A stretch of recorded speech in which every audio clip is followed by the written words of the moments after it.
Gram सभा नकाही से लगातार तीसरी बार अंजन कुमार मौर्य जी को फिर से प्रधान बनाना है और अपनी ग्राम सभा नकाही का सर्वांगीण विकास कराना है।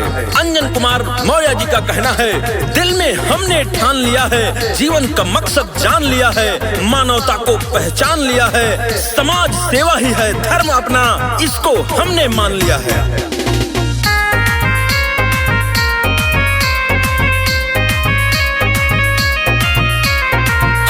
जोड़ के बिनती बस सबसे फिर से विजय बनावे के बा।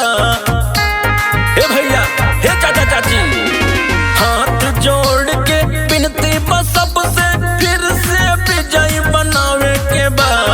हाथ जोड़ के बिनती बस सबसे फिर से विजय बनावे के बा। तीसरी बार प्रधान अंजन मौर्य के ही बनावे के बा।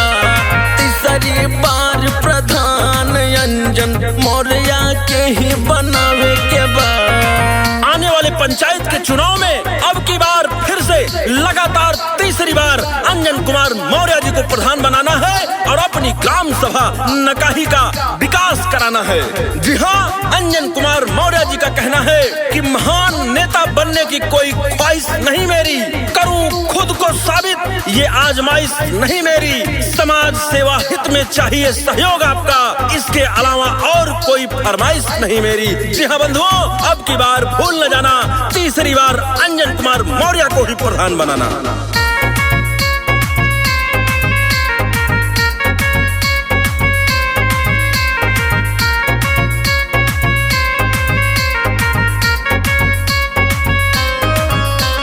बेरोजगारी किसान खातिर लड़ी है लड़ाई हो, ऊंच नीच के भेद न रहे, सबके होई सुनवाई हो।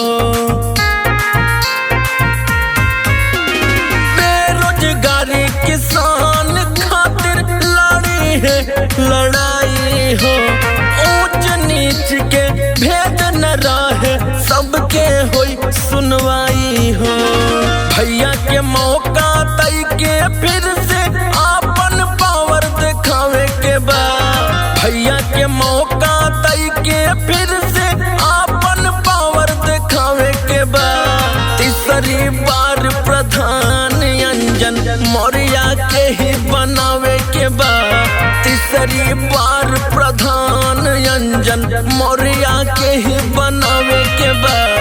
ग्राम सभा नकाही से लगातार तीसरी बार अंजन कुमार मौर्य को प्रधान बनाना है, क्योंकि अब तक जितने काम हुए हैं उससे बेहतर अब की पंचवर्षीय योजना में कार्य होगा। जी हाँ बंधुओं, भूल न जाना, लगातार तीसरी बार अंजन कुमार मौर्य को प्रधान बनाना, क्योंकि अंजन कुमार मौर्य जी का कहना है कि दिल में जुनून, आंखों में देशभक्ति की चमक रखता हूँ और दुश्मन की जान निकल जाए, आवाज में इतनी दमक रखता हूँ। जी हाँ बंधुओं, भूल न जाना, अपने बेटे, अपने भाई, अपने बंधु अंजन कुमार मौर्य को अब की बार फिर से तीसरी बार नकाही का प्रधान बनाना।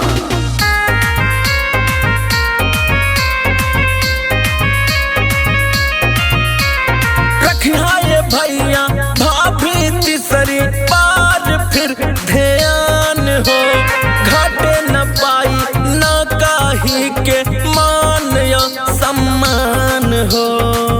अब की बार फिर से अंजन कुमार मौर्य को प्रधान बनाना है। रखिया ये भैया भाभी तीसरी बार फिर ध्यान हो, घाटे न पाई नकाही के मान या सम्मान हो। हरिओम सुमित बतियाई मिलके सब ही के बतावे के बा। हरिओम यामित बतियाई मिलके सब ही के बतावे के बा। तीसरी बार प्रधान अंजन मौर्य के ही बनावे के बा। तीसरी बार प्रधान अंजन मौर्य के ही बनावे के बा।